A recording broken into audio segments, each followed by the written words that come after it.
Hey, salut tout le monde, ici Pew. Aujourd'hui, on se retrouve pour une petite deck tech low cost sur le thème Virus.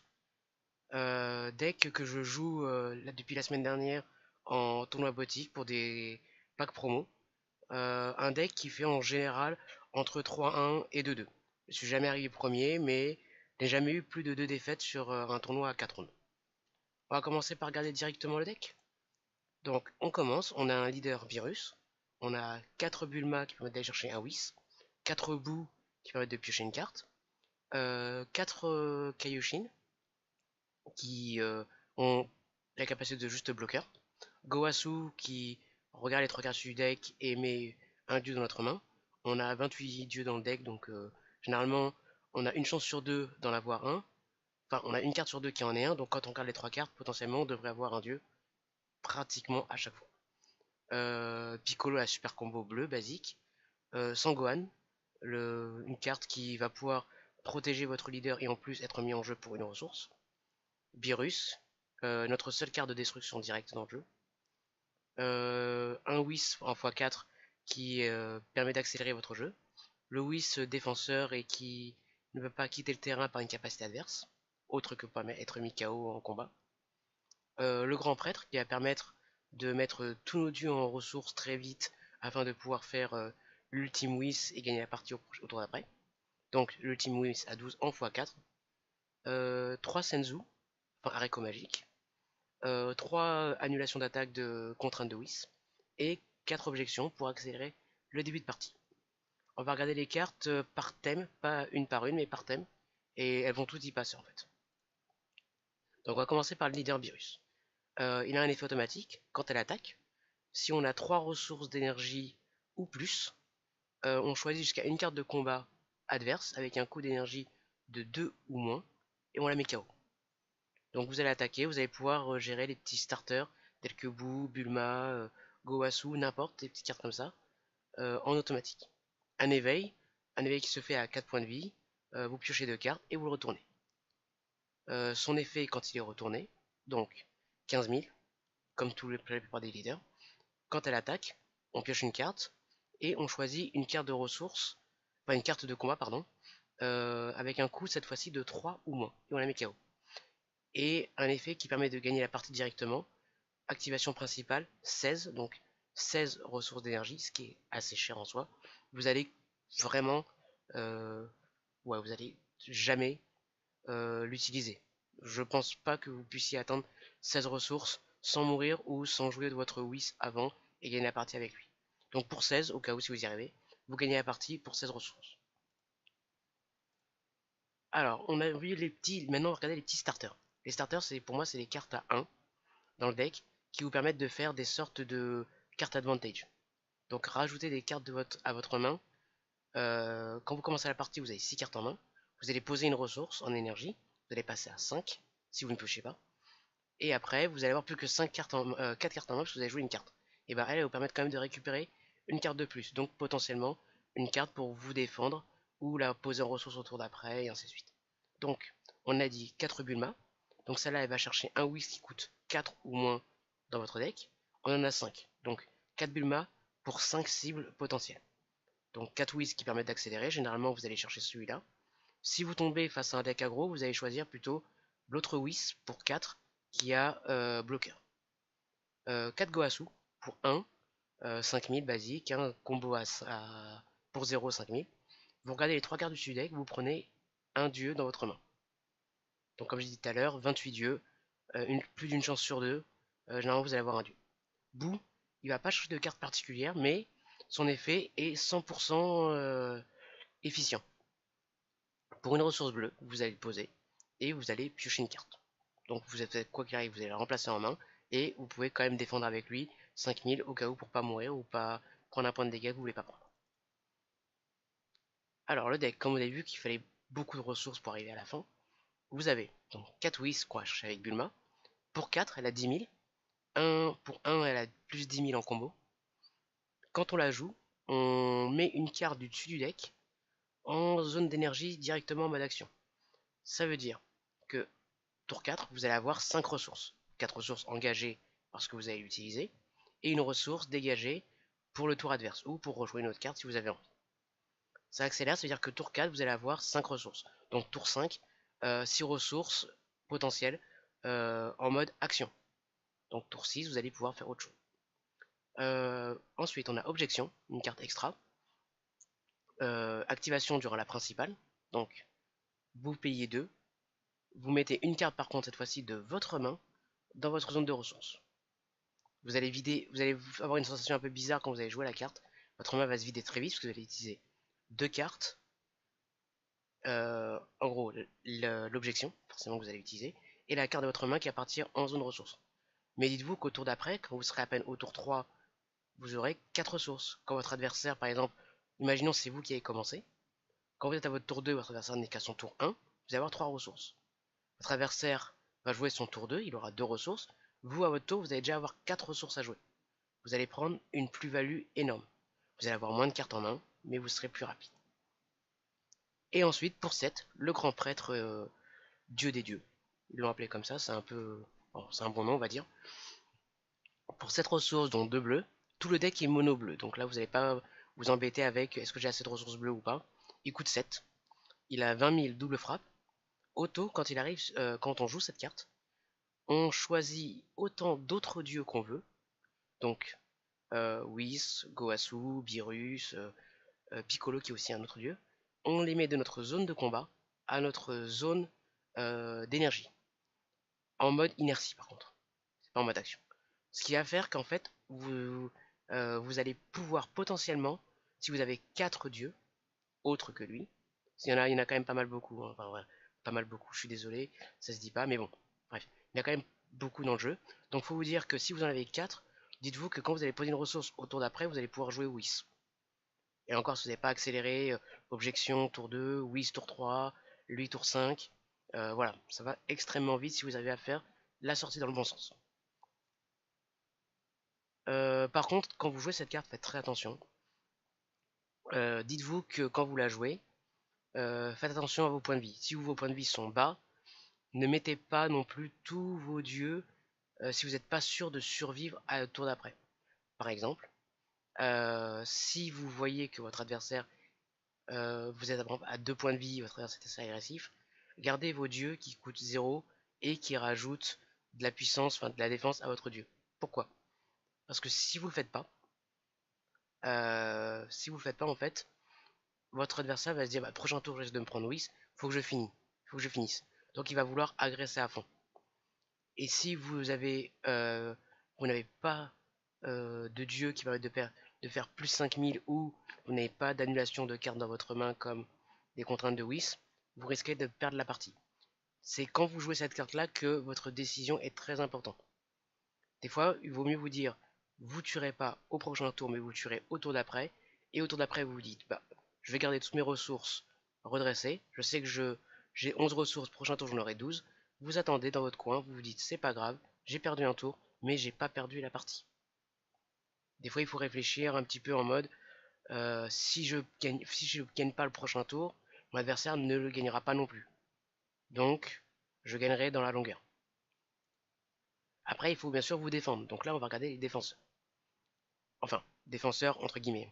Parce que Virus que j'ai mis en premier, ce n'est pas vraiment un défenseur. C'est pour 4 ressources, une 20 000 double frappe, automatique. Quand on la joue, si on a 5 ressources, on détruit une carte sur on met KO une carte adverse sur le terrain, dans la zone de combat.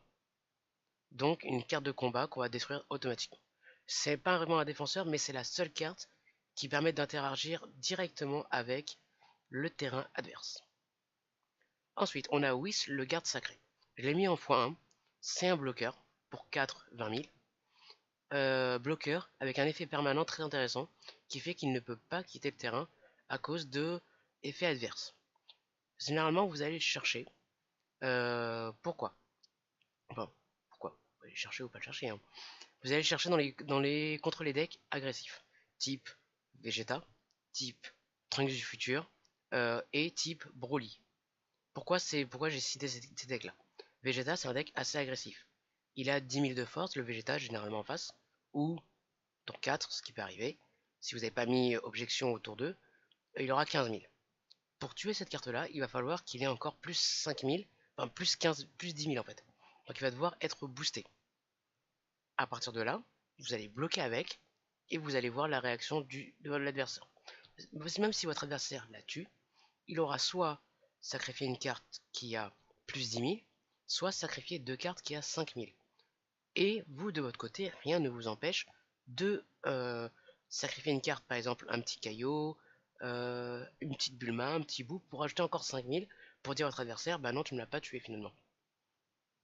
Et recommencer ça au tour d'après, et ainsi de suite. C'est un très très bon défenseur. Je l'ai mis pour Vegeta. Pour Trunks, c'est totalement la même chose. Et encore plus pour Broly. Broly, quand il est éveillé, il va, quand il attaque, chaque joueur doit choisir une carte dans sa zone de combat qu'il possède et la mettre KO. Si vous choisissez Whis, c'est une capacité adverse qui va la mettre KO. C'est l'effet de Broly. Et bien vous la choisissez, vous avez totalement le droit de la choisir, mais elle ne va pas être mise KO. Donc vous la choisissez, comment ça s'appelle? C'est un sorte de, on appelle ça une sorte de coup. Vous avez toutes les, enfin vous respectez tous les coups, choisir, donc choisir Whis, et à la résolution, il n'est pas détruit. Alors que votre adversaire devra détruire une carte de combat chez lui. Voilà. Et vous inquiétez pas, si vous défendez avec Whis sur soit Broly, soit une autre de ses cartes, Broly ne pourra pas l'attaquer parce que Broly a une capacité qui fait qu'il ne peut pas attaquer les cartes combat. Il pourra attaquer que le leader. Voilà. Ensuite, on a Gohan. Gohan, je l'ai mis dans les défenseurs. Pour 3, c'est une 15 000. Vous n'allez jamais la jouer de cette façon-là. Vous allez la jouer durant le tour adverse. Quand votre adversaire va vous attaquer, si vous avez une ressource de redresser, vous allez payer juste 1, donner 15 000 à la carte qu'il a attaquée, et vous allez avoir une 15 000 sur le terrain. C'est très bien, ça peut gérer des petites cartes adverses, de type KB, de type... Enfin, toutes les petites cartes adverses que vous avez pas, que vous ne pourrez pas trop gérer à part avec la capacité de votre leader, vous les gérerez de cette façon-là. Caillot du Nord le Gardien. Je l'ai mis en x4. Pour 1, c'est un bloqueur 5000. C'est de la chair à canon. Mais c'est un dieu. Donc il fonctionne avec la capacité de Goasu et avec la capacité du Grand Prêtre. Rien de spécial, c'est un dieu bloqueur. Haricot magique. Pour 1, activation durant la phase de combat, votre phase de combat ou la phase de combat adverse. Vous allez faire plus 5000 jusqu'à la fin du combat. Donc pas jusqu'à la fin du combo, jusqu'à la fin du tour. Ça veut dire que même si votre adversaire continue à attaquer, imaginons que vous le mettez sur votre leader pour défendre, vous allez redresser 2 ressources. Donc vous avez qu'une ressource, vous en avez 2 finalement. Et votre leader aura soit 15 000, soit 20 000. Ça dépend s'il est éveillé ou pas. Jusqu'à la fin du tour. Donc votre adversaire, pour venir chercher votre leader, soit il devra utiliser une carte plus forte, soit utiliser plus de cartes pour le battre. Ensuite, on a contrainte de Whis. Pour 1, c'est la seule annulation d'attaque que vous avez dans le deck. Pour un contre-attaque, vous annulez l'attaque et vous redressez une de vos ressources. Virtuellement, c'est une carte qui coûte 0. Mais il faut quand même que vous ayez une ressource pour le payer la première fois. Là, vous avez vos accélérateurs, vos piocheurs, vos défenseurs. Et là, pour l'instant, il n'y a pas de cartes qui permettent de tuer. On va y arriver. La carte qui tue, la carte qui va faire que vous avez gagné la partie, c'est... Je vais arrêter de jouer avec ça, moi. Je vais poser ça par terre, voilà. Whis, juge des dieux. Vous avez vu sur le côté, elle a 6 ressources bleues minimum. Elle coûte 12. Pour l'instant, il n'y a rien qui baisse son coût.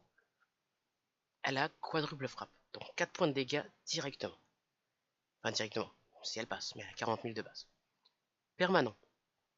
L'attaque et les capacités de cette carte ne peuvent pas être annulées.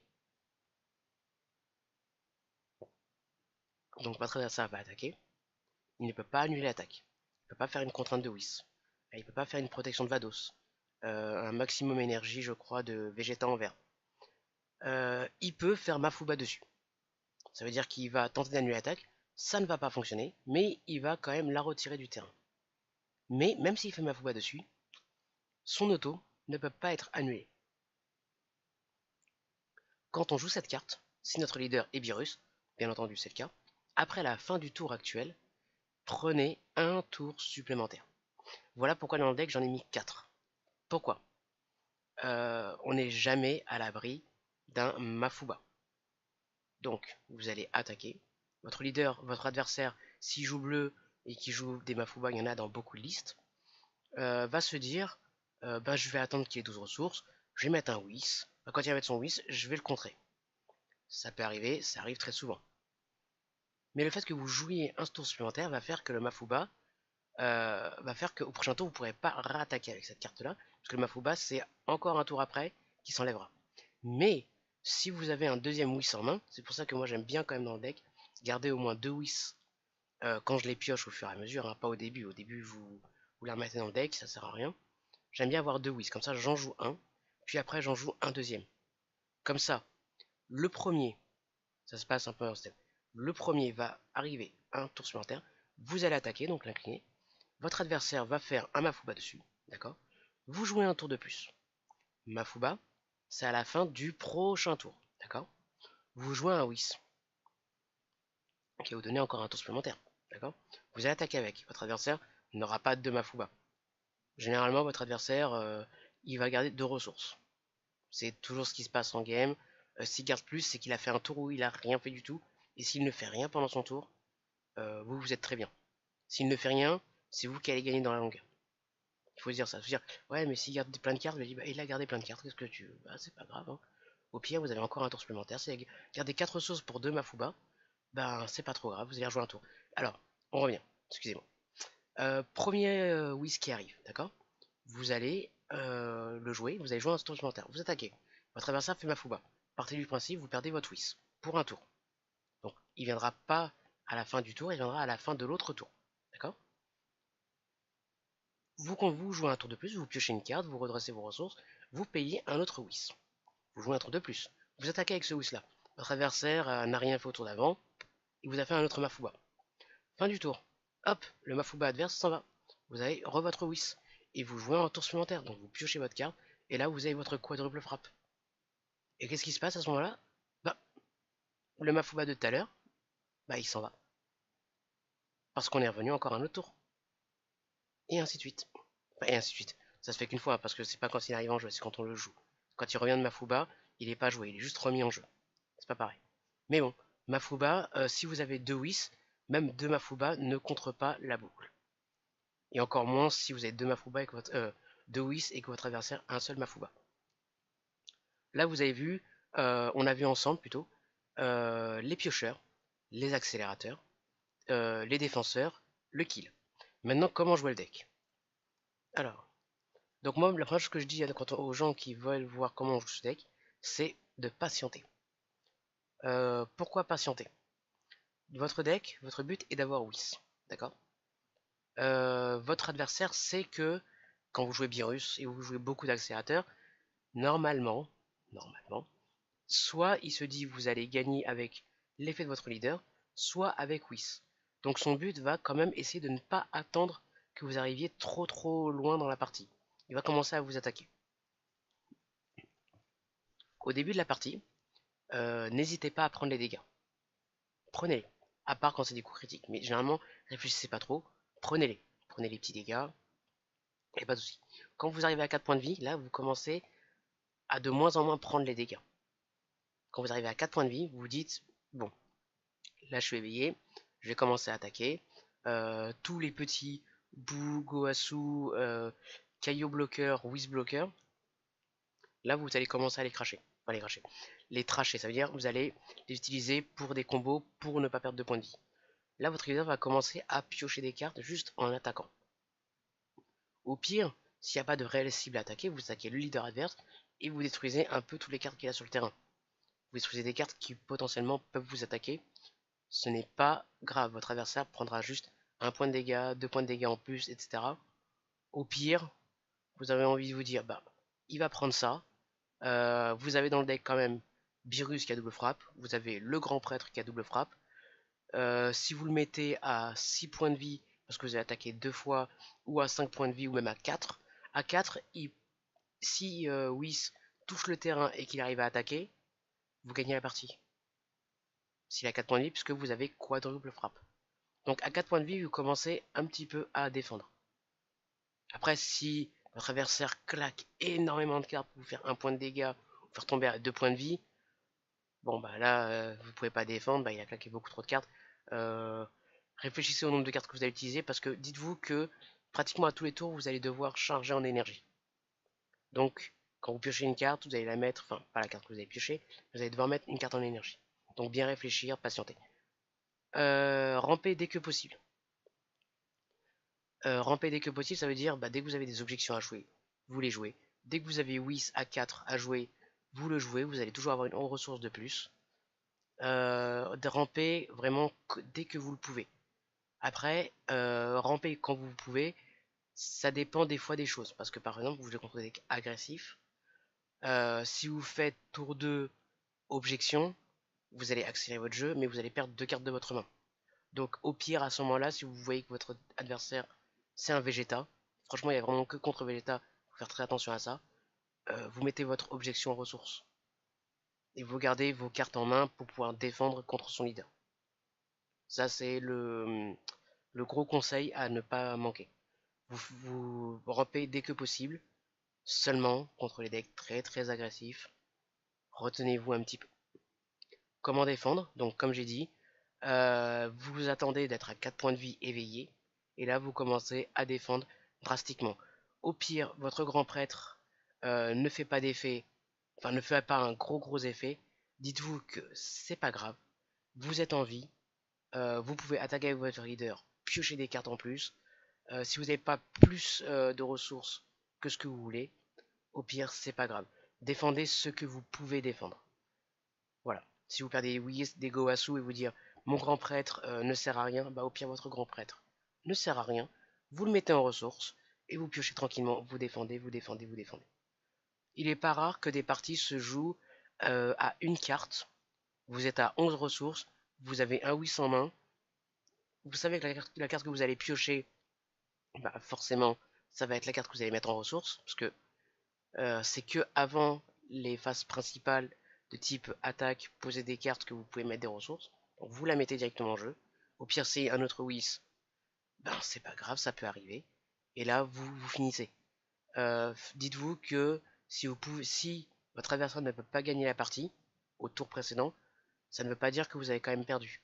Ça veut dire juste qu'il n'a pas gagné, que vous pouvez gagner. Voilà. Voilà pour moi comment il faut jouer le deck. Là, c'était une liste low cost.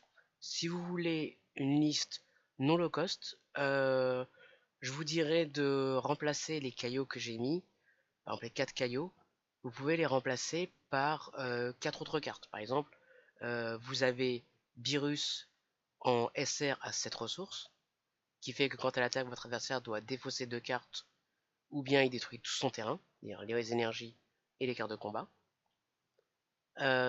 Ensuite, vous avez, donc ça généralement x2, il y a des listes qui jouent Zamasu, si vous avez un Zamasu SR, qui est immortel si je me souviens bien. Quand il attaque, vous détruisez une carte sur le terrain, une carte énergie et une carte dans la main. Enfin, vous les mettez sous son deck.